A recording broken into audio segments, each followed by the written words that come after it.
Ada pengalaman baik sekali. Saya kemarin melihat, saya berharap ini merupakan sesuatu yang real bagi hidupnya, tapi juga bagi semua kita. Saudara tahu anak saya Samuel belum terlalu rohani, saudara. Dan seringkali sangat tidak rohani. Tapi kemarin ada pengalaman baik sekali. Pagi-pagi disuruh mandi sama maminya waktu mau sekolah.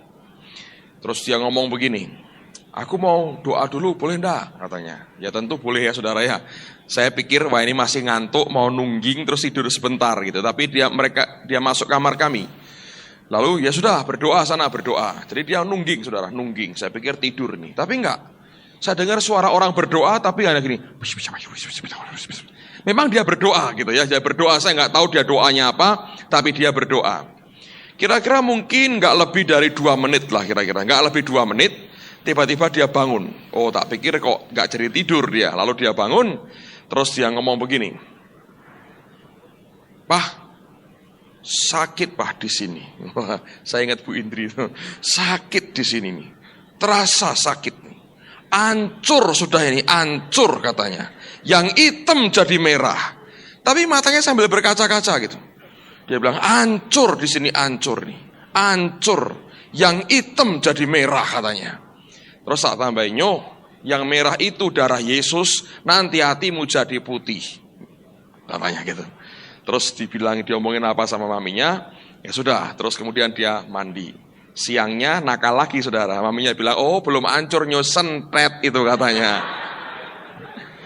Tapi saya mungkin ada guru sekolah minggu yang ngajari dia begitu, saya nggak tahu saudara. Lalu kemudian saya pergi dengan Pak Ardian, dengan beberapa teman.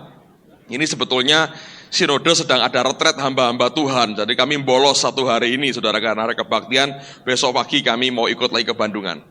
Nah pada waktu itu saya menerjemahkan 2 sekaligus, karena sorenya saya mau pulang. Jadi yang pagi saya terjemahin Glory Bachman.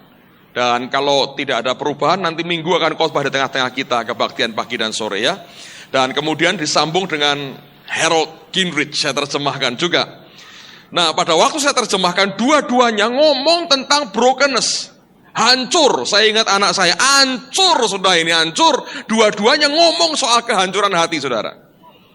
Dan itu sesuatu yang baik sekali, tapi memang belum sampai menimbulkan breakthrough besar di tengah-tengah kami. Yang hancur ya beberapa, yang masih sentet itu paling banyak saudara rupanya. Belum sampai hancur, baru sentet tok saudara.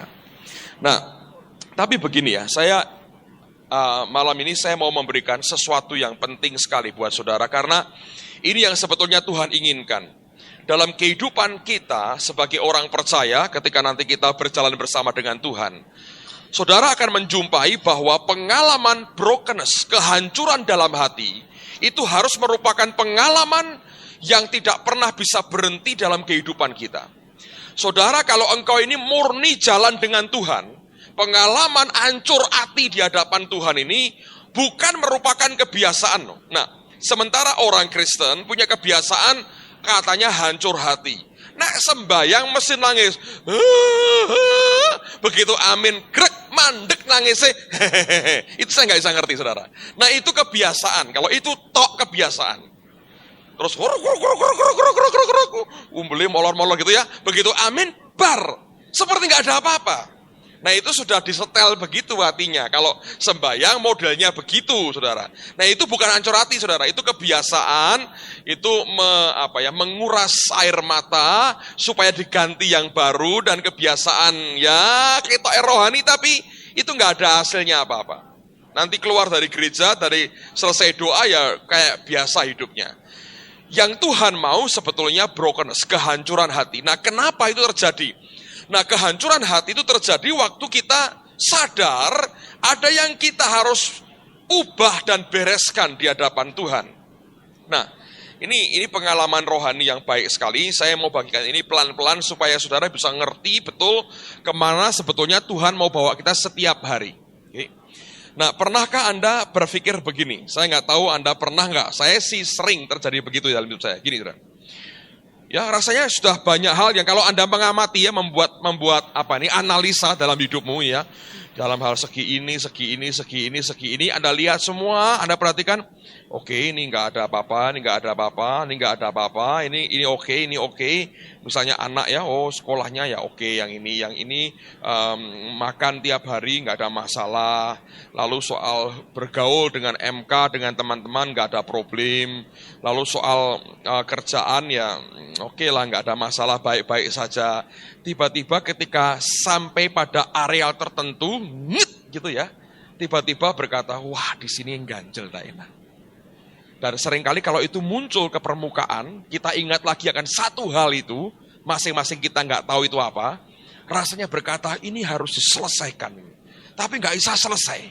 Ya, mungkin akhirnya selesai, tapi nanti dalam perjalanan muncul lagi yang begituan. Pernah nggak ngalami? Sampai gini, hidupku ini ya, kalau yang satu ini selesai, lega gitu rasanya.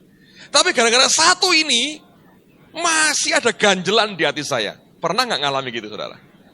Siapa yang pernah ngalami gitu? Coba angkat tanganmu tinggi. Pernah ngerasa gitu? Garek siji iki lho, kok angel rak karuan? Pernah nggak? Atau siapa yang sedang merasakan begitu? Coba angkat tangan, saya pengen tahu aja. Sedang begitu. Siji iki lho rasanya kalau ini bar gitu. Nah, enak-enak karuan. Tapi kok angel sekali menyelesaikan satu ini. Nanti ternyata kalau Anda amati, satu selesai, 2-3 bulan kemudian muncul lagi yang kayak begituan di areal berbeda lagi. Nah, apa yang sebetulnya sedang terjadi sebenarnya? Nah, ini kalau saudara tidak bisa meresponi atau bereaksinya itu nggak benar, hati-hati ya. Saudara bisa kecewa dengan Tuhan. Ya, kalau reaksimu tidak benar, Anda bisa kecewa dengan Tuhan. Nah, saya mau berikan akan deskripsinya, penjabarannya, uraiannya secara pelan-pelan supaya Anda mengerti sebetulnya apa yang sedang terjadi dalam kehidupan kita. Dan saya ada kabar baik. Seumur hidup yang kayak begituan itu, saudara, tidak akan pernah hilang dari kehidupan kita. Oke? Ini kabar baik sekali. Seumur hidup yang ganjelan kayak begitu itu nggak pernah hilang dalam kehidupan kita. Jadi, baiklah Anda mulai menikmatilah hal yang satu itu. Tapi itu bukan dosa loh ya. Itu bukan kebiasaan dosa, bukan loh. Wah, aku ini kok orang iso, orang nyogok. Jadi inilah ganjelan itu. Bukan, itu mesti bertobat saudara. Ini sesuatu yang engkau tidak mampu berkata, aku tidak bisa handle ini. Ini betul-betul menunjukkan kelemahan kita, ketidakberdayaan kita. Oke, Anda berkata, aduh yang ini aku gak bisa handle. Aku lemah kalau begini, aku tidak mampu lagi.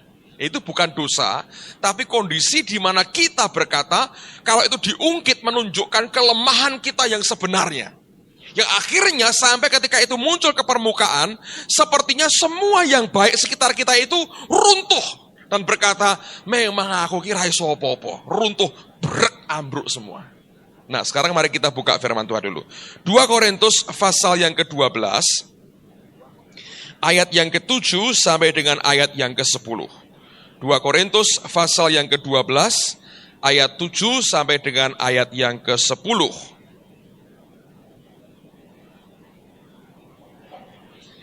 2 Korintus pasal yang ke-12, perhatikan mulai ayat yang ke-7, Alkitab berkata begini. Saya bacakan mulai ayat yang ke-5 ya, supaya Anda tahu akan konteksnya. Atas orang itu aku hendak bermegah, tetapi atas diriku sendiri aku tidak akan bermegah selain atas kelemahan-kelemahanku. Aneh sekali, kemegahannya itu karena kelemahan-kelemahannya. Sebab sekiranya aku hendak bermegah juga, aku bukan orang bodoh lagi, karena aku mengatakan kebenaran. Tetapi aku menahan diriku, supaya jangan ada orang yang menghitungkan kepadaku lebih daripada yang mereka lihat padaku atau yang mereka dengar daripadaku. 7. Dan supaya aku jangan meninggikan diri karena penyataan-penyataan yang luar biasa itu, kalau Anda baca sebelumnya, dia diangkat ke surga yang ketiga.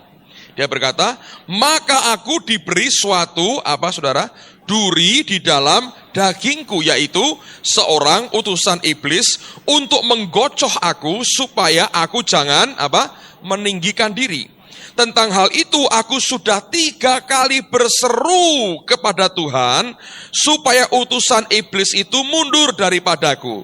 Tetapi jawab Tuhan kepadaku, cukuplah kasih karuniaku bagimu, sebab justru dalam kelemahanlah kuasaku menjadi sempurna. Sebab itu terlebih suka aku bermegah atas kelemahanku, supaya kuasa Kristus turun menaungi aku. Karena itu aku senang dan rela di dalam kelemahan, di dalam siksaan, di dalam kesukaran, di dalam penganiayaan, dan kesesakan oleh karena Kristus. Sebab jika aku lemah, maka aku kuat. Nah, Anda perhatikan, ini kasusnya Paulus. Dia berkata ada utusan iblis yang ternyata ditengking gak bisa. Sampai dia minta 3 kali, Tuhan, biar orang ini mundur. Tapi Tuhan berkata, sudah cukup, kasih karuniaku kepadamu. Dan rupanya goalnya adalah sesuatu yang terjadi yang tujuannya membuat kita tidak bisa menyombongkan diri, tetapi membuat kita merendahkan diri kita. Nah, ada suatu area dalam kehidupan kita yang ketika itu diungkit muncul ke permukaan, tiba-tiba meruntuhkan semua yang baik yang sudah kita kerjakan dalam kehidupan kita, lalu kita broken lagi, hancur lagi, lalu kita tersungkur, kita bilang, Tuhan, memang aku ini gak bisa apa-apa. Saya sadar akan satu hal ini satu hari, mungkin 2-3 hari yang lalu. Pagi-pagi saya baru mandi, dan Roh Kudus berkata kepada saya, heran sekali, Roh Kudus sering kali ngomong waktu di kamar mandi, saudara. Itu tempat paling diurapi rupanya. Jadi ketika saya lagi mandi dan Roh Kudus berkata begini, tahukah engkau dalam hidup setiap anakku, selalu aku sisakan satu bagian yang jelas menunjukkan ketidakberdayaan dan ketidakmampuannya. Di samping semua yang luar biasa, yang sudah dikerjakan, aku sisakan selalu satu bagian. Dan ketika bagian itu diungkit, yang bersangkutan akan tersungkur lagi dan hancur lagi di hadapan Tuhan. Dan sadar dan berkata, aku ini sebetulnya hidup karena anugerah dan bukan karena kehebatanku. Dan pada waktu terjadi seperti itu, kesombongannya semuanya hilang dan dikembalikan semua kemuliaan bagi Tuhan Yesus yang mengasihi dia. Nah, saudara sekalian, dalam kehidupan kita sebagai orang percaya itu akan terus terjadi. Selama itu ada dalam hidupmu dan engkau tangani dengan baik, justru membuat engkau broken di hadapan, engkau hancur di hadapan Tuhan. Itu yang membuat Tuhan itu berkenan kepada kita. Justru Paulus berkata, itu diberikan Tuhan kepada kita untuk supaya kita tidak sombong dan membuat tetap kita memuliakan Tuhan dalam seluruh kehidupan kita. Kalau saudara ingin menyiapkan dirimu satu kali kelak jadi orang yang besar di hadapan Tuhan, Anda harus terbiasa menghandle dengan tepat segala sesuatu yang ditaruh dalam kehidupan kita, yang membuktikan dengan sempurna betapa lemahnya kehidupan kita ini. Orang yang sebetulnya ingin mencoba tampil kuat di luar, dia menghandle akan segala sesuatu yang dari Allah dengan cara yang keliru. Kalau saudara dan saya mencoba untuk bisa memberikan impresi kepada orang lain betapa kuatnya dan rohaninya kita, saya berkata sudah salah, saudara. Artinya kita akan mencoba menutupi semuanya dengan hati yang keras. Yang Tuhan inginkan adalah setiap kali segala sesuatu yang membuat kita tidak berdaya, merupakan ganjelan dalam kehidupan kita, yang akhirnya menunjukkan dengan jelas kelemahan kita. Ketika itu dimunculkan Allah, yang Tuhan mau adalah kita kembali ke Dia, kita tersungkur, kita merendahkan diri kita bilang, Tuhan, aku memang tidak ada apa-apanya. Nah, brokenness seperti itu, kehancuran seperti itu, yang sebetulnya Tuhan inginkan dalam kehidupan kita. Nah, ingat, cara kita menghandle segala sesuatunya harus tepat, saudara. Itu akan membawa pertumbuhan rohani. Nah, semakin kita sering mengalami brokenness dalam kehidupan kita geletak, tidak berdaya, kita bilang, Tuhan, gua gak bisa apa-apa. Nah, waktu kita menyerah, kita hancur seperti itu, Tuhan akan angkat kehidupan kita. Nah, beberapa orang ketika kelemahannya diungkit dia malah frustrasi. Kenapa? Karena dalam hatinya dia ingin tampil sebagai orang yang perkasa. Tidak ingin orang menilai dia sebagai pribadi yang lemah. Tidak mau akan kelemahannya dimunculkan. Dia ingin tampil perfect, dia ingin tampil sempurna, dia ingin tampil luar biasa. Oleh karena itu Paulus berkata apa? Aku tidak ingin orang menilai aku itu lebih daripada apa yang mereka lihat dan mereka dengar dari aku. Aku tidak meng-create suatu image yang berlebihan tentang siapa aku yang sebenarnya. Nah, orang Kristen yang mencoba menciptakan suatu image, gambaran tentang kehebatannya dia, betapa urapan Tuhan begitu luar biasa, Allah menyertai dia, dia orang yang begini. Orang itu sebetulnya menghandle dengan salah apa yang sebenarnya sedang Tuhan kerjakan dalam kehidupannya. Oleh karena itu perhatikan, kemegahannya Paulus, dia bermegah karena kelemahannya. Dia ngomong terus terang, tidak ada yang baik daripadaku. Secara manusia nggak ada yang baik. Aku ingin berbuat baik, yang jahat yang gua kerjakan. Nah itu yang membuat dia berkata, lihat aku ini lemah, aku tidak berdaya, aku nggak ada apa-apanya. Coba buka 2 Korintus pasal yang keempat. Sebelum dia ngomong soal utusan iblis, dia sudah ngomong begini, lihat pada ayat yang ke-7 mulai. 2 Korintus pasal yang keempat, ayat yang ke-7. Tetapi harta ini kami punyai dalam bejana tanah liat, supaya nyata. Supaya nyata apa? Bahwa kekuatan yang melimpah-limpah itu, the excellence of the power, kesempurnaan dari kuasa itu, berasal dari Allah, bukan dari diri kami. Dalam segala hal kami ditindas, namun tidak terjepit. Kami habis akal, namun tidak putus asa. Kami dianiaya, namun tidak ditinggalkan sendirian. Kami dihempaskan, namun tidak binasa. Kami senantiasa membawa kematian Yesus di dalam tubuh kami, supaya kehidupan Yesus juga menjadi nyata di dalam tubuh kami. Sebab kami yang masih hidup ini terus-menerus diserahkan kepada maut karena Yesus, supaya juga hidup Yesus menjadi nyata di dalam tubuh kami yang fana ini. Maka demikianlah maut giat di dalam diri kami dan hidup giat di dalam kamu. Ya, dia berkata bahwa harta ini, yaitu apa? Kuasa yang excellent ini adanya di dalam bejana tanah liat. Dia berkata, aku ini sebetulnya rapuh sekali, gampang pecah, gampang hancur, dia berkata. Supaya kalian tahu semua ini dari Allah dan bukan dari kemanusiaan kami. Nah, hari ini orang Kristen mau tampil lain seperti Paulus. Yang dimunculkan itu bukan bejana tanah liat, bejana dari plat baja, saudara. Ketabrak mental, tidak gampang runtuh. Orang lihat kita dalam image yang luar biasa. Lalu orang berkata, wah ini orang hebat banget, ini orang saktinya luar biasa. Anda bisa ngelihat itu? Saudara, bisa dengan gampang sebetulnya orang itu memberikan atau mendapatkan image yang keliru tentang siapa kita. Dan image bisa Anda ciptakan loh tentang siapa dirimu loh. Dengan cara bagaimana Anda bicara dengan orang, bagaimana Anda mencoba untuk sepertinya bisa menjawab segala sesuatu, Anda mencoba untuk membangun sesuatu, jangan sampai orang melihat, gua ini gak ada apa-apanya, gua ini berantakan, gua ini rapuh. Lalu engkau bisa bangun image seperti itu. Tapi Paulus berkata, bejana yang kami miliki ini sungguh dari tanah liat.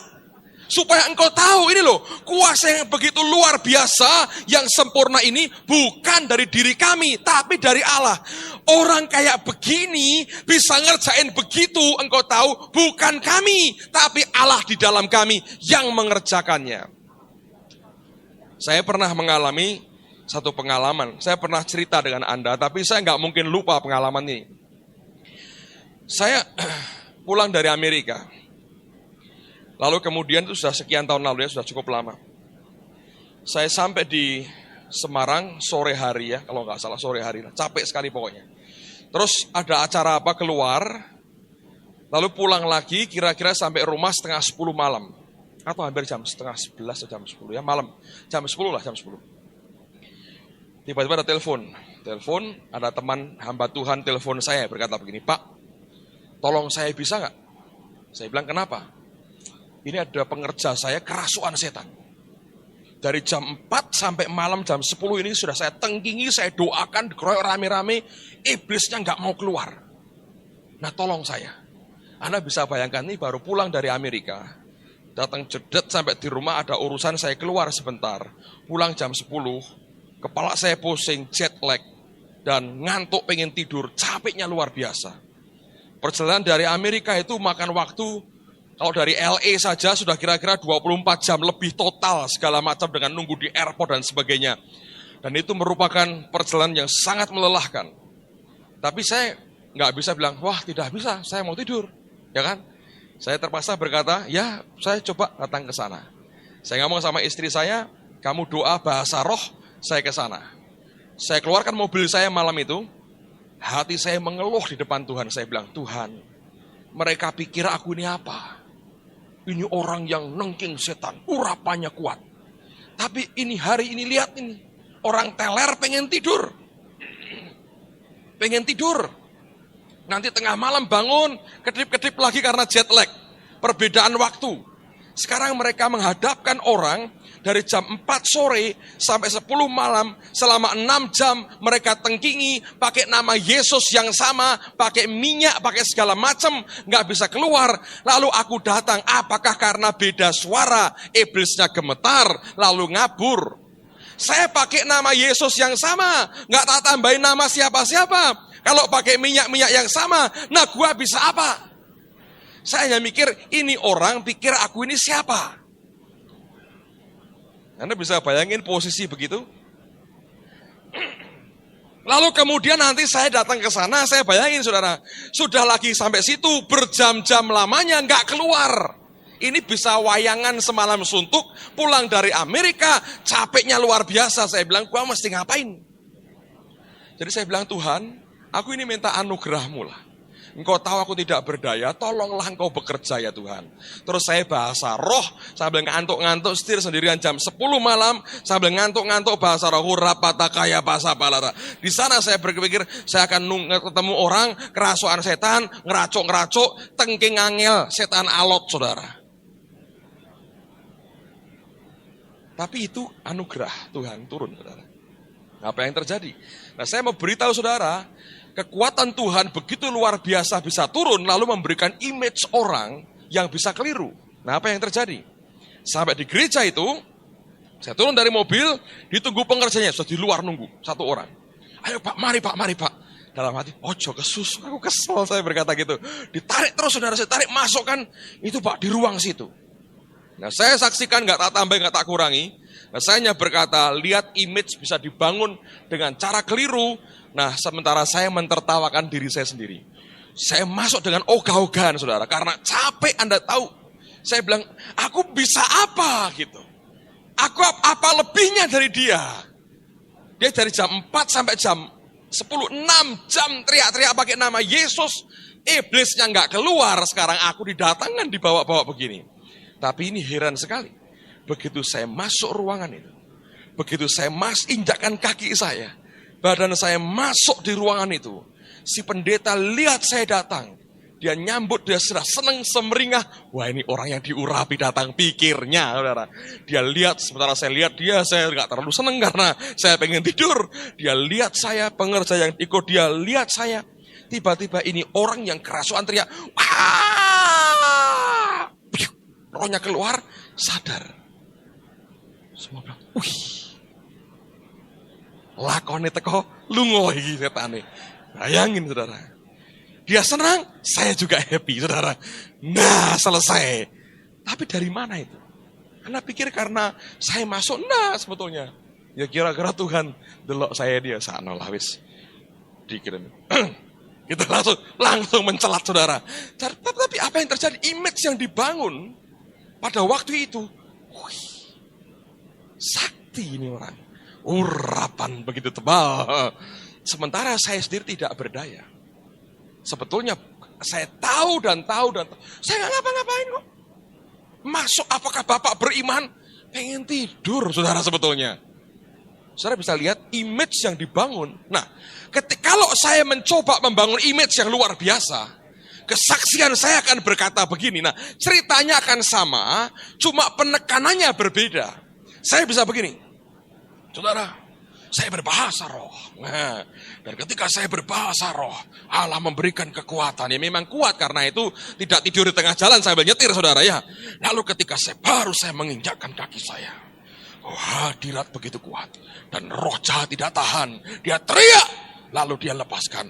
Haleluya, tepuk tangan bagi Tuhan Yesus. Lalu orang berkata, wah hebat ini orang, konyol tapi saudara.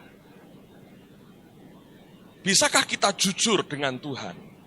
Dan jujur dengan diri kita sendiri. Yang berkata bahwa bejana yang kami miliki ini adalah tanah liat. Kalau orang berkata, kue kok ngene, kue kok koyok ngono. Saya bilang, ya memang. Tapi bisakah kamu lihat semua yang terjadi? Karena memang Tuhan. Lihat betapa rapuhnya sebetulnya hidup orang ini. Dan Paulus berkata, lihat rapuh, hidupku ini rapuh. Bejana tanah liat tok. Yang gak ada apa-apanya. Dengan utusan iblis aku minta 3 kali, Tuhan singkirno orang ini. Tuhan berkata, cukup Paulus, nikmatilah orang itu. Tidak jelas itu apa saudara. Tapi dia bilang ditengking gak bisa. Saudara bisa ngelihat itu. Nah seringkali dalam kehidupan kita itu akan terasa begini ya saudara. Dengerin. Nanti kalau dalam pelayanan saudara, dalam hidupmu, perkembangan, pertumbuhan dan sebagainya itu makin kelihatan sekali ya. Efek dan dampaknya terhadap sekitar itu begitu terasa kuat sekali. Orang mulai berikan pujian kepada saudara. Orang berikan recognition kepada apa yang engkau buat. Orang mulai berkata, wah gitu ya. Nah, itu akan makin ketara sebetulnya. Tapi bahkan sebelum kita berbuat banyak sebenarnya, Allah sebetulnya berikan anugerah itu kepada kita. Menunjukkan betapa rapuhnya kehidupan kita. Dan sebetulnya apa yang terjadi lewat kita semata-mata Tuhan dan bukan kita. Dan ingat itu bukan dosa. Itu bukan kebiasaan buruk, bukan dosa loh. Jangan salah mengerti loh. Kalau Anda masih nyimpen dosa, kau berkata, wah ini utusan iblis. Itu yang perlu bertobat saudara. Ini bukan dosa sama sekali. Ini sebetulnya kondisi di mana kita tidak mampu lagi mengatasi sesuatu dengan kekuatan kita. Kita bilang, aku gak mampu handle ini. Dan engkau berkata, Tuhan, aku gak bisa lagi handle yang satu ini. Nah, kalau itu terjadi dalam kehidupan kita kembali akan diingatkan betapa rapuhnya kita. Nah, sekarang kita lihat 1 Petrus pasal 2. Ini yang saya ingin tunjukkan kepada saudara pada hari ini. Dan saya harap Anda bisa, dan Anda tidak melupakan yang satu ini.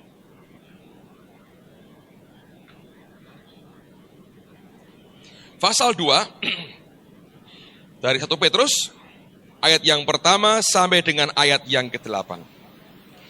Jadi saya tunjukkan satu gambar yang saya buat bagi saudara. Pasal 2, ayat 1 Petrus, mulai ayat pertama. Karena itu buanglah segala kejahatan, segala tipu muslihat, dan segala macam kemunafikan, kedengkian dan fitnah. Dan jadilah sama seperti bayi yang baru lahir, yang selalu ingin akan air susu yang murni dan yang rohani, supaya olehnya kamu bertumbuh dan beroleh keselamatan. Nah, Anda harus tahu, kalau tanpa ini, elemen ini nggak ada pertumbuhan, saudara. Saya ulang lagi, lihat mulai ayat pertama ini penting sekali. Banyak orang Kristen tidak tumbuh karena ini. Karena itu buanglah segala kejahatan, segala tipu muslihat, dan segala macam kemunafikan, kedengkian dan fitnah. Ini semua yang tidak murni, yang di dalam hati, yang tersembunyi, yang jahat di dalam ini loh. Anda harus buang. Dan jadilah sama seperti bayi yang baru lahir dan yang selalu ingin akan air susu yang murni dan yang rohani. Semua yang murni dan yang rohani.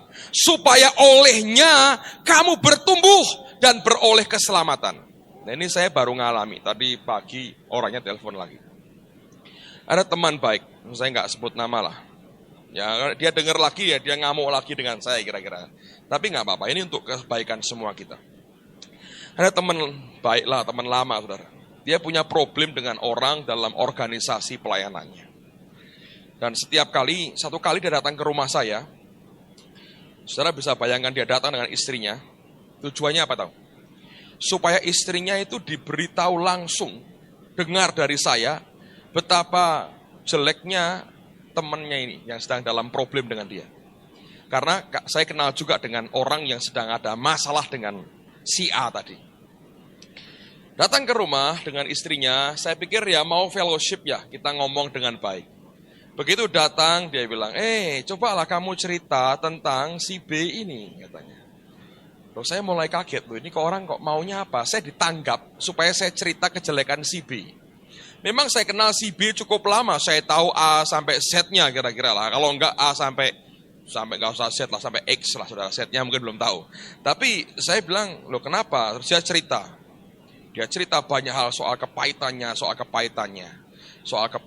Lama-lama, roh saya nolak. Loh ini orang maunya fellowship kok ngelek-ngelek orang, gitu ya. Kalau mau ngomong ngelek-ngelek orang, saya bisa ngelek-ngelek, tapi saya bilang ini enggak numbuhkan apa-apa. Jadi lama-lama dia ngomong, saya tanggapi sedikit, saya arahkan ke rohani, nggak bisa dia ngomongnya terus itu lagi. Lama-lama saya gerah, saudara. Saya gelisah banget. Mau tak usir rasanya kok enggak pantas orang timur ngusir tamu. Jadi saya setiap ada kesempatan saya berdiri, saya masuk dalam, saudara. Tak suruh istri saya nemeni dia, saya masuk dalam, saya cari minum. Saya gelisah roh saya. Mungkin saya kurang tegas, saya bilang, maaf ya pulang aja, saya harusnya gitu ya saudara. Tapi nanti pendeta kok ngusir tamu, nah kan malah ribut lagi. Jadi setiap kali saya ada kesempatan, saya keluar, saya masuk lagi, saya ngambil buku. Lama-lama saya nggak tahan, saya tinggal tiduran di kamar. Ini ngomongnya kok selalu pengen dapat keterangan negatif soal orang lain. Nah saya bisa punya dua pilihan kan. Apakah saya me-entertain dia, orangnya begini, dia senang, tuh bener nggak, dia kan senang ya hatinya ya saudara. Tapi saya memberikan racun dalam hidupnya. Nah saya hamba Tuhan, saya nggak mau kasih dia racun, nanti saya tanggung jawab depan Tuhan. Jadi akhirnya saya nggak urusi, dia akhirnya sadar, mungkin kamu sudah kelamaan ya, kamu sudah capek, kok ngerti dalam hati saya gitu saudara. Pamit, ya puji Tuhan, bye-bye saudara. Saya nggak mau kalau diajak ngomong untuk sesuatu untuk apa yang tidak murni, yang meracuni. Lalu kemudian satu kali dia kebaktian di gini. Saya nggak ada sangkut paut dengan urusan dia. Saya ngomong soal komitmen dan loyalitas. Anda masih ingat khotbah saya itu pagi-pagi dan sore saya ngomong soal komitmen kita. Kita mesti punya hati yang setia, komitmen dan sebagainya. Dia pikir, wah ini nyikat dari mimbar, saudara. Saya nggak tahu, terus hilang. Dia telepon, dia ketemu saya di suatu kota, dia bilang, aku tersinggung loh dengan khotbahmu begini. Apa aku nggak boleh cerita hatiku dengan kamu? Saya bilang begini, jangankan dengan Petrus Agung, kamu ngomong dengan Tuhan Yesus, dia akan berurusan dengan hatimu. Kalau memang hatimu berontak dengan orang itu, yang pertama diurusi itu bukan omonganmu tapi hatimu. Dari pagi masih tidak terima, saya begini, saya bilang, dia bilang, aku enggak punya dulur lagi kalau gini. Kamu enggak bisa aku ajak cerita soal hatiku. Saya bilang, kamu tahu saudara yang dulur yang sebenarnya, yang akan memberitahu to the point isi hatimu, dan bukan mengentertain perasaanmu. Aku bisa hancurin kamu. Aku bisa hancurkan hidupmu dengan cara apa? Oh iya kok, si B itu orangnya ini loh. Tak tambahi informasi, bla bla bla bla bla. Dalam waktu singkat kamu hancur, saya bilang.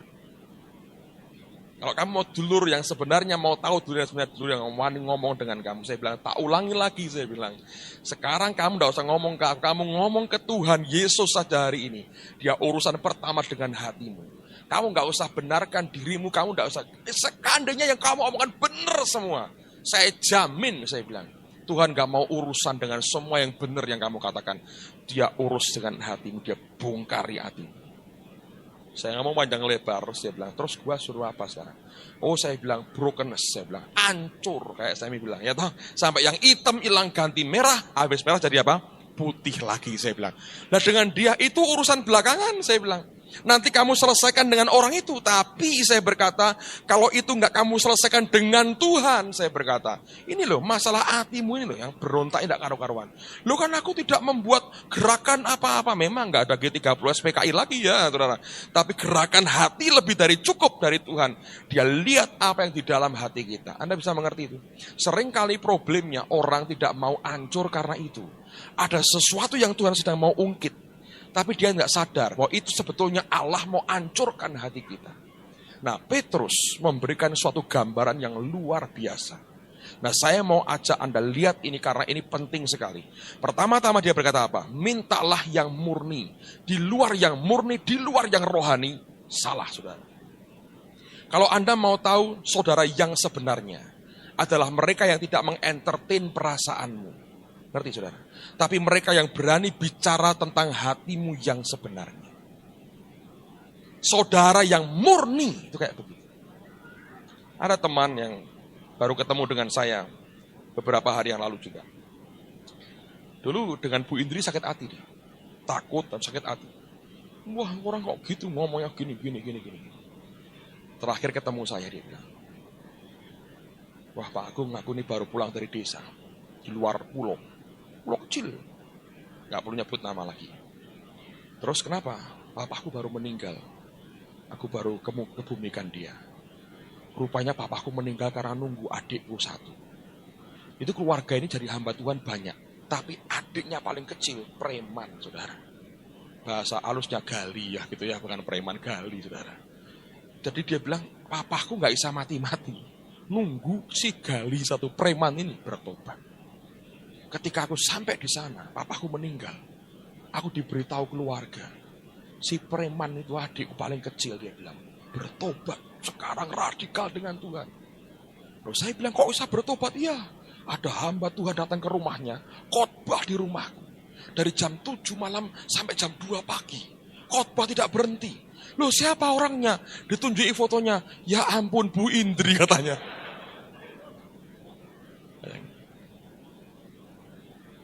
Dalam hati, lalu baru ngerti ya. Bisa bertobat. Itu dilempari batu dia bilang. Yang bocor iparku. Bocor apanya? Kepalanya. Kena batu. Kebaktian satu kali. Tok. Hari berikutnya tutup. Kenapa? Pendeta-pendeta dan para majelis tersinggung, saudara. Katanya majelis itu manusia jelmaan iblis. Katanya pendeta lain loh. Bu Indri hanya nirok ketok. Tapi itu pendeta-pendeta lain yang ngomong begitu. Manusia jelmaan iblis. Katanya. Makanya kita nggak perlu majelis ya di sini saudara. Nggak perlu manusia jelmaan iblis. Yang ngomong ya pendeta-pendeta itu. Ini bukan ciptaan saya. Langsung ditutup. Saudara. Tutup jebret. Nah sekarang ini adik gua tuh ikut terus. Radikal. Lah radikal mana sama lu? Radikal dia katanya. Waduh telat. Anda mau tahu dulur yang sebetulnya, yang tidak mau entertain perasaan. Saya bisa entertain misalnya Yufang, sakit hati sama Amir, ya. Enggak misalnya, karena tidak saya beri contoh. Memang Amir itu gitu. Makanya ada lagu Amir membolos. Senang dia. Kata bu guru jangan membolos, menyusahkan ibu. Atau SD kita nyanyi itu ya Bang. Saya bisa begitu kan saudara? Saya bilang, ini kok begini nih? Benar. Tapi saudara yang sebenarnya, saya bilang, hatimu enggak benar. Saya bisa membedakan yang murni dan yang rohani. Beda dengan yang jiwani. Jangan mau ditipu oleh setan, saudara. Kalau engkau cari teman, cari saudara dalam Tuhan, cari yang murni hatinya. Jangan cari yang malah membakar perasaanmu, membuat ini kedaginganmu tambah dikasih makan. Bodoh sekali. Dan rohmu mesti peka, ini orang saudara benar atau saudara palsu. Anda harus tahu. Semua yang tidak murni, yang tidak rohani, membuat kita sama sekali tidak bertumbuh. Nah, saya ngomong dengan teman tadi, saya bilang, kenapa rohmu tidak bertumbuh? Karena itu.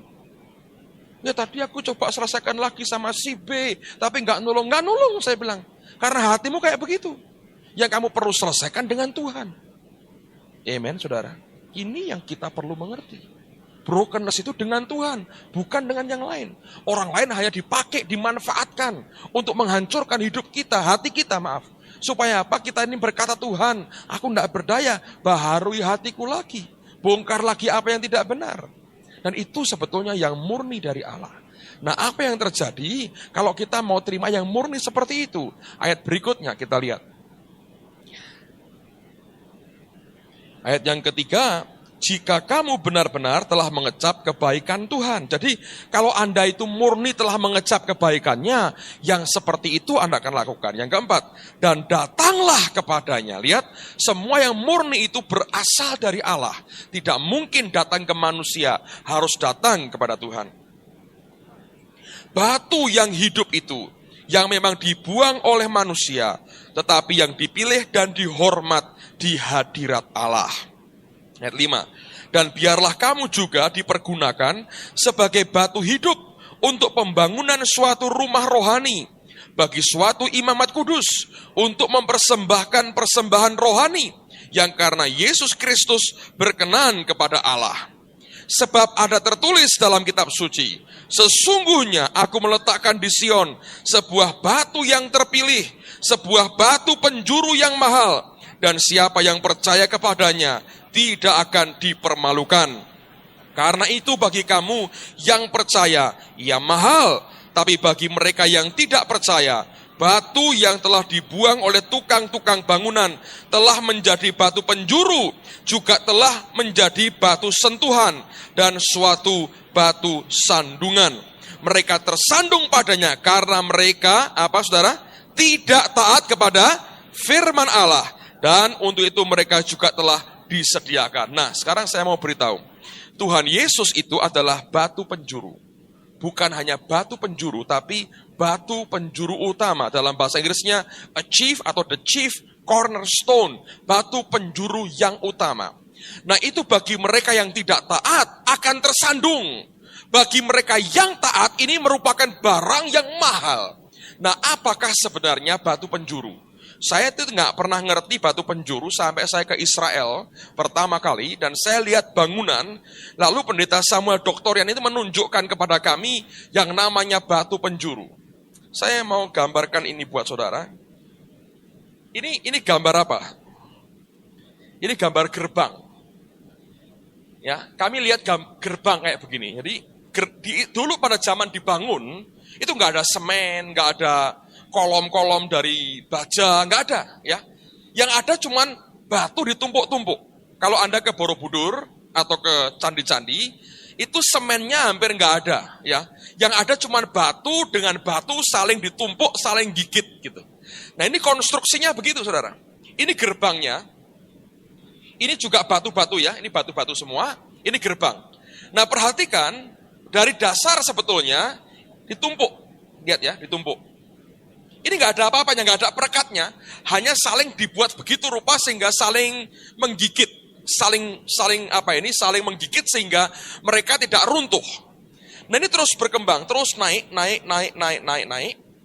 Ini juga ditumpukkan di sebelah-sebelahnya. Lalu ada satu batu yang ngunci di sini. Ini lihat, yang hitam ini. Ini ngunci. Jadi dibangun gini ya, terus dikunci.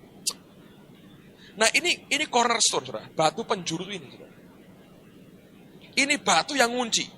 Nah, kekuatan dari seluruh tembok ini, dan gerbang ini, dan rumah ini, terletak pada satu batu ini. Karena ini batu merupakan kuncinya. Jadi itu tumpuan batu, ya sampai melengkungnya pun diatur, saling gigit, saling nekan gitu ya. Sampai di sudut, dikunci. Ngerti? Nah, kalau ini diangkat, saudara, apa yang terjadi? Runtuh semua. Nah, itu Tuhan itu kayak begitu. Dia itu seperti cornerstone. Bagi orang yang taat, ini mahal. Kenapa? Karena apa? Ini kalau ini hilang, kita ini runtuh. Nah, kehadirannya itu seringkali bentuknya kayak batu kunci begini, yang engkau sadar, engkau boleh dipuji, wah ini hebat ya, ininya hebat. Tapi ketika diungkit yang satu ini, engkau mau nggak mau berkata, aku ini sebetulnya hanya belas kasihan Yesus. Jadi kalau ini diangkat, semua yang kamu lihat baik itu runtuh serentak. Bagi orang yang taat, dia berkata ini mulia. Aku mesti pelihara ini. Ngerti? Kalau ini diambil, runtuh aku semuanya. Bagi yang tidak taat ini sandungan. Berkata goro-goro iki siji gitu loh. Bagaimana ganti yang satu ini? Disonggo dengan disangga, dibuat pilar-pilar dengan banyak hal. Supaya mencoba menggantikan, ini ganjelan. Gak enak ini. Sudah bagus semua, ujung-ujungnya kenapa tergantung satu ini? Maka dalam perkembangan, kira-kira ini arsitektur kemudian, orang mencoba mengganti dengan yang lain kan. Sekarang kan gak ada. Coba, Anda mau merubuhkan gedung ini, gak ada satu batu yang Anda bisa ambil terus rubuh semua kan gak ada. Ya kan? Tembok ini kan sudah lain. Semen itu menggantikan ini, saudara. Karena orang memang tidak mau tergantung pada satu sini saja. Nah, orang Kristen yang hidup dalam ketidaktaatan, dia nggak senang dengan ini. Karena rontok semua. Tapi mereka yang hidup dalam ketaatan, mereka tahu, ini sebetulnya mahalnya luar biasa. Anda bisa ngerti? Saya tahu ini nggak gampang dicerna. Saya tidak akan dengan gampang cerna ini, tapi saya mau beritahu begini. Dalam hidupmu ada kayak begininya. Dan kalau engkau handle dengan benar, dalam ketaatan, engkau tahu begini. Setiap kali itu muncul, kita bilang, waduh Tuhan, aku nggak berdaya.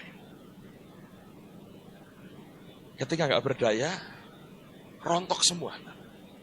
Engkau berkata, satu ini aja diekspos. Muncul, diangkat. Ini yang semua yang bagus ini, rontok semua. Lalu engkau berkata, iya, aku ini fragile sekali. Aku ini gampang remuk, gampang pecah. Hidupku ini rapuh sebetulnya. Ini boleh hebat. Anda boleh cat abang, hijau, kuning lah, boleh saudara. Anda boleh.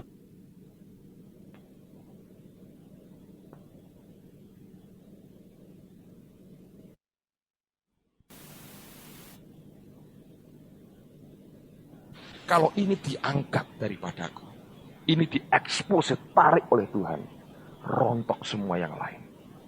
Kalau Tuhan masih ganjel di sini, ini masih bagus saudara.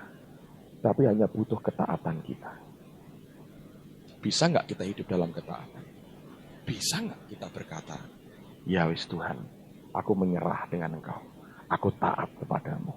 Aku ikuti apa yang Engkau mau. Dan itu kita berkata, ini berharga. Ketidaktaatan akhirnya membuat kita kesandung. Kita bisa marahnya dengan Tuhan luar biasa. Anda bisa kecewa dengan Tuhan. Kenapa kok ini tidak disingkirkan dari hidupku? Kenapa kok selalu ini muncul? Itu hanya mau berkata, lihat loh, kamu tuh gak ada apa-apanya. Ngadepi satu ini aja, lihat, kamu gak mampu apa-apa. Kamu sudah rontok gak karuan. Ngadepi satu masalah ini aja, lihat kamu sudah uring-uringan kayak begitu. Kamu gak bisa menunjukkan Kristus. Lihat, berarti semua ini bukan karena kamu. Tapi kenapa? Anugerahnya siapa? Yesus sendiri. Hidupmu tergantung satu kunci batu ini. Selama ini tidak dibongkar, saudara. Ini saling kuat. Satu dibongkar, runtuh. Kalau Anda bilang ini runtuh, ini yang ini runtuh semua. Runtuh semua, tembok ini runtuh semua. Langsung. Dan tidak ada kekuatan sama sekali. Saya berdoa Anda tidak akan lupakan gambar jelek ini, saudara. Karena ini hidup kita total. Saya mau biarkan beberapa detik di atas. Saya tidak akan membuat lampunya putus, saya percaya. Tapi saya berharap bisa membuat Anda ingat lagi akan gambar ini. Nah, itulah hidup kita yang sebenarnya. Anda bisa mengerti? Lemah sekali. Rapuh kita. Itu diangkat satu aja. Rontok. Betul perkataan Yesus. Di luar aku, kamu tidak bisa apa? Berbuat apa-apa. Betul nggak? Betul. Jadi mulailah terbiasa dengan kelemahanmu. Biarlah engkau punya kebiasaan mengakui kelemahanmu. Jangan pernah ingin punya image yang terlalu luar biasa di luar. Milikilah hobi mentertawakan dirimu sendiri, saudara. Memang gua ini kayak gini. Ngerti ya, saudara? Kalau Anda berkata, aduh aku mau bangun image. Supaya orang melihat, wah. Saya beritahu salah. Ngerti, saudara? Kalau engkau bisa berkata, ya emang aku tidak berdaya, nanti kau akan rendah hati. Dengan gampang kau bisa ngomong kepada orang, doakan aku punya problem ini. Kalau orang mau bangun image yang salah, dia mau berkata, lihat betapa hebatnya aku, dia mau bangun image yang luar biasa. Orang tidak akan pernah berkata, doakan aku gak berdaya dalam hal satu ini. Dia akan bisanya semuanya mendoakan orang. Dia sendiri perlu didoakan paling banyak. Tapi gak pernah mau minta orang lain mendoakan dia. Tidak pernah bisa berkata, aku gak berdaya dalam hal yang satu ini. Lalu kita mencoba untuk membenarkan diri sendiri. Kita mencoba untuk berkata, ini gara-gara si A, gara-gara si B, gara-gara si C. Harusnya aku ini begini. Nanti orang berkata, kamu ini orang hebat. Ketika engkau bangun image seperti itu, salah besar. Ngerti saudara? Dalam hal MK sama. Saya berkata begini, salah besar. Kalau para ketua MK, ketika engkau mulai bertumbuh, rayon juga, atau siapapun. Lalu engkau berkata begini, kalau enggak ada gua, ini persekutuan mati. Saya berkata, engkau menggantikan Yesus dalam hidup orang itu. You are in the big trouble. Engkau dalam kesulitan besar. Kenapa? Ketika kita mulai play God, bermain sebagai Allah, seluruh tanggung jawab Tuhan masuk di hidupmu, hancur hidupmu. Nah, saya perhatikan banyak hamba Tuhan, dia bermain sebagai Allah, play God. Ya, kita bangun image, sepertinya kita ini Tuhan. Paulus gak pernah bangun image. Yang dia tekankan ke orang cuman ketaatannya kepada Allah, kepengikutannya kepada Yesus. Tapi dia gak pernah bangun, ini berkata apa? Biar orang itu menilai seperti yang mereka lihat dan mereka dengar langsung daripadaku. Tidak lebih dari itu. Oke. Nah, dengan begitu dia hanya bangun image Kristus di dalam dirinya. Dia gak pernah bangun image atau gambaran pribadinya sendiri. Ngerti? Nah, kalau kita membangun gambar kita sendiri, saudara, kita bermain sebagai Tuhan. Di gereja ini kalau saya main sebagai Tuhan, saya berkata kalau nggak ada gua, hancur nih gereja. Saya mulai berpikir begitu, maka seluruh tanggung jawab Allah atas gereja ini, detik itu numplek di pundak saya. Mati nggak saudara? Siapa yang sanggup ngerjain tugasnya Tuhan? Saya bilang, ayo saudara. Nanti semua yang mestinya Tuhan numpuk di saya. Dari semula saya ngerti, saya bilang Tuhan, gua nggak mau. Makanya Tuhan berkata apa? Jangan engkau curi kemuliaanku. Jangan engkau sentuh, jangan engkau pegang kemuliaan. Kenapa? Sekali engkau ambil kemuliaannya, tanggung jawab karena kemuliaan itu, ya, pekerjaan karena kemuliaan itu numpuk dalam hidupmu. Itu yang kita nggak kuat, saudara. Siapa yang kuat ngerjain pekerjaannya Tuhan? Nah, banyak orang kan ingin kemuliaan Allah itu. Kalau kita diam-diam kita curi kemuliaannya. Salahnya di mana? Waktu engkau ambil kemuliaan Tuhan, engkau berkata, engkau mengklaim sebagai pekerjaanmu, karena jasamu, karena kehebatanmu, karena engkau, karena aku, detik yang sama tanggung jawab yang membuat kemuliaan itu ada, mendadak runtuh di pundakmu semua. Lah yang kuat siapa, saudara? Bermain sebagai Tuhan. Makanya babak belur hidupnya. Gak pernah berkemenangan. Mau berdoa gak mungkin dijawab. Dan bilang, Tuhannya kan lu, bukan gua lagi. Sih, Anda bisa lihat. Ketika engkau, Tuhan tolong. Tuhan bilang, sorry ya, Tuhannya kan kamu, bukan aku lagi. Lalu semua doa kita gak ada ujung pangkalnya. Dan saya berharap kita bisa mengerti yang satu ini. Supaya kalau itu terjadi, kita tahu bagaimana kita menanganinya. Oke? Tolong matikan Nastos. Oke, mari kita lihat sekarang Wahyu pasal yang ketiga. Wahyu pasal 3.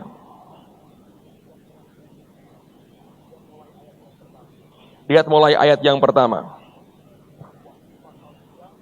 Wahyu pasal 3 ayat yang pertama.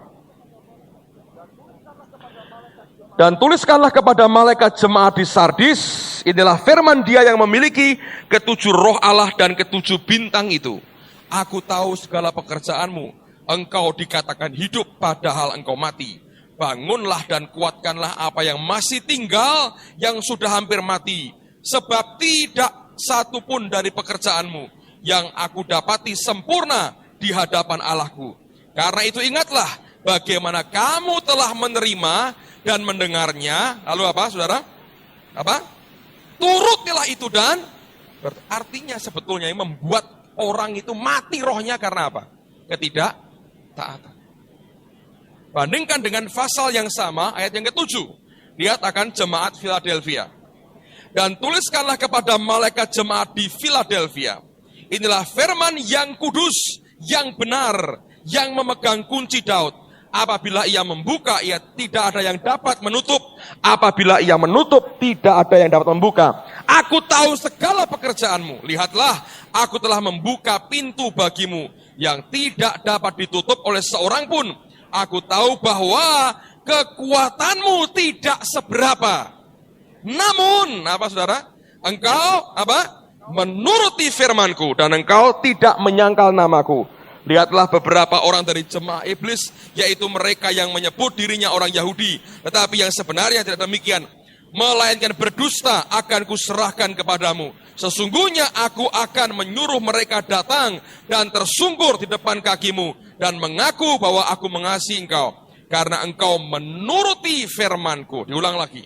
Untuk tekun menantikan aku, maka aku pun akan melindungi engkau dari hari pencobaan yang akan datang atas seluruh dunia untuk mencobai mereka yang diam di bumi.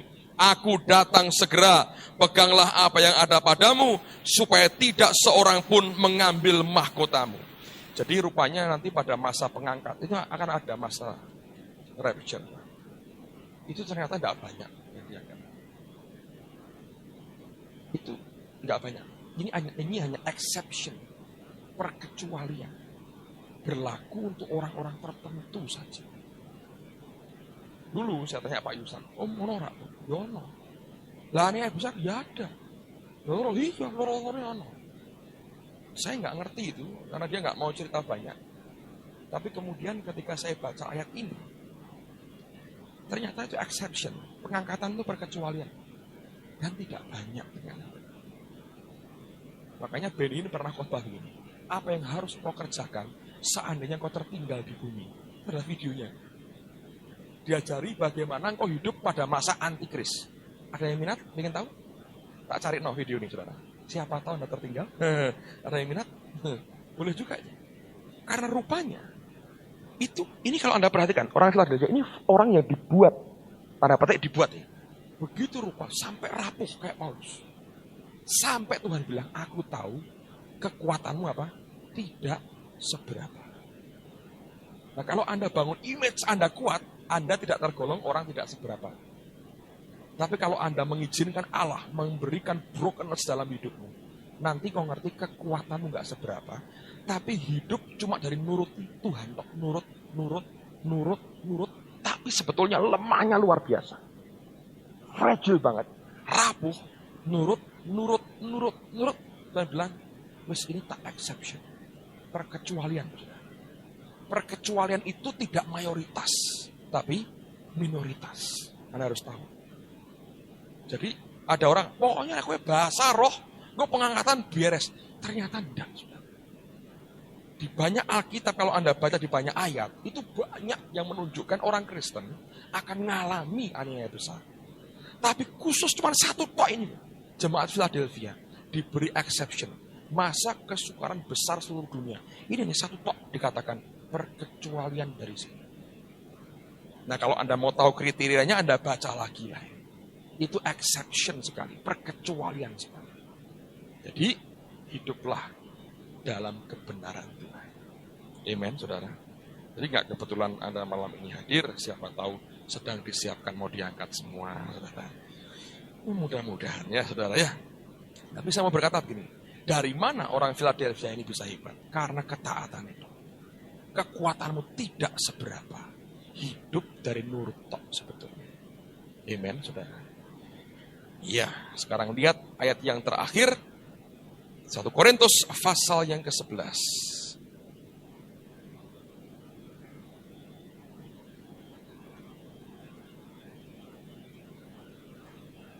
Lalu kita akan berdoa sama-sama. Pasal 11, ayat yang ke-16. Kalau Anda baca mulai ayat yang pertama, Paulus cerita soal komitmen, penundukan diri, covering, soal tudung, dan sebagainya. Tapi ayat 16 dia bicara sesuatu yang menarik sekali.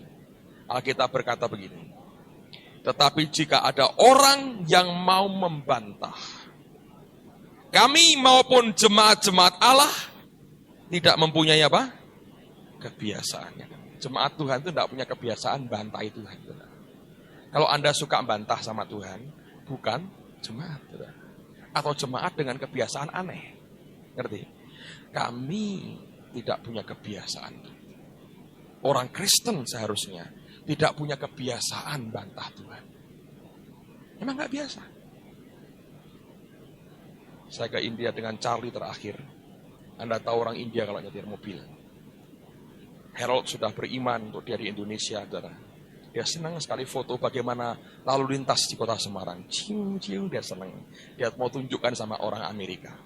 Dan dia bilang nanti di Amerika, jemaahnya bilang, oh my God, aduh Tuhan, gitu. Mereka akan komentarnya begitu, lihat bagaimana hebatnya kita ini yang zing, gitu ya. Itu yang dia lihat. Jadi, tapi saya bilang, cobalah kamu ke India, kamu bisa bersyukur di Indonesia. Saya bilang, satu kali saudara, Anda mesti ngerti di India, jalan itu kira-kira nggak sampai 2 kalinya ini, ya. Nggak sampai. Sisanya itu jalanan belum diaspal. Yang diaspal hanya kira-kira 1,5-nya ini.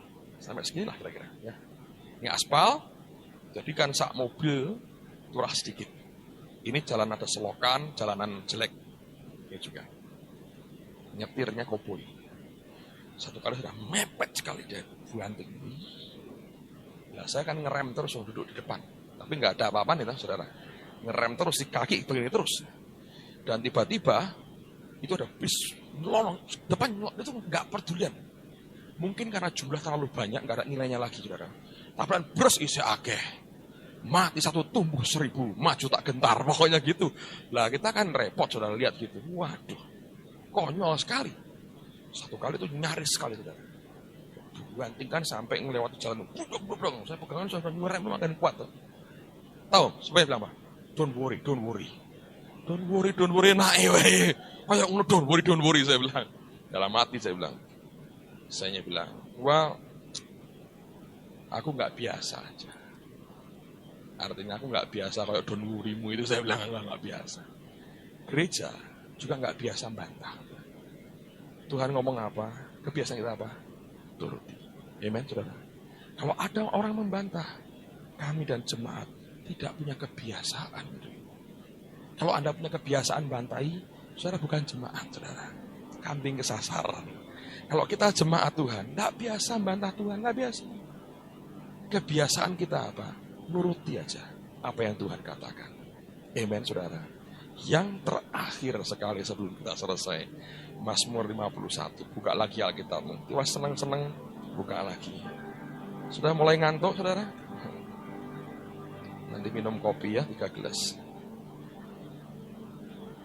Saya tahu ini bukan hal yang gampang, bukan soal berkat, bukan soal kelimpahan, tapi penting buat kehidupan saudara. Mazmur 51, ayat 18, dan ayat yang ke-19. Daud berkata, sebab engkau tidak berkenan kepada korban sembelihan. Sekiranya ku persembahkan korban bakaran, engkau tidak menyukainya. Korban sembelian kepada Allah ialah jiwa yang hancur, hati yang patah dan remuk, tidak akan kau pandang hina ya Allah. Anda tahu sebuah lagu, Tuhan ku datang dan baharui hatiku. Semua kelemahanku, apa dikatakan? Diapakan? Disempurnakan, dihapuskan oleh karena apa? Kasihnya. Amen, saudara. Daud berkata, the sacrifice of God are a broken spirit. Korban ke Tuhan itu apa? Broken spirit, roh yang hancur. A broken and contrite heart, those, O God, you will not despise. Hati yang hancur dan remuk, ya Tuhan, engkau tidak akan menolak. Korban ke Tuhan yang paling benar adalah a broken spirit, hati yang hancur. Ketika ada hal yang tiba-tiba Tuhan munculkan dalam hidupmu, dan engkau tiba-tiba berkata, Tuhan, aku enggak berdaya yang satu. Lalu engkau broken di hadapan Tuhan. hancur di hadapan Allah. Seperti anak saya bilang, hancur Pak di sini, sakit di sini, hancur. Yang hitam jadi merah katanya. Nanti yang merah jadi apa? Jadi putih, saudara. Ingat gambar tadi, batu penjuru tadi. Anda bisa tahu itu. Ketika itu diambil dari hidup, rontok semua. Kalau itu masih tinggal di sana, itu barang berharga. Bagi orang yang taat, dia tahu, aku tidak mau buang itu. Karena itu berharga bagi hidup. Bagi mereka yang tidak taat, mereka akan tersandung olehnya. Amen, saudara. Mari kita berdoa bersama-sama.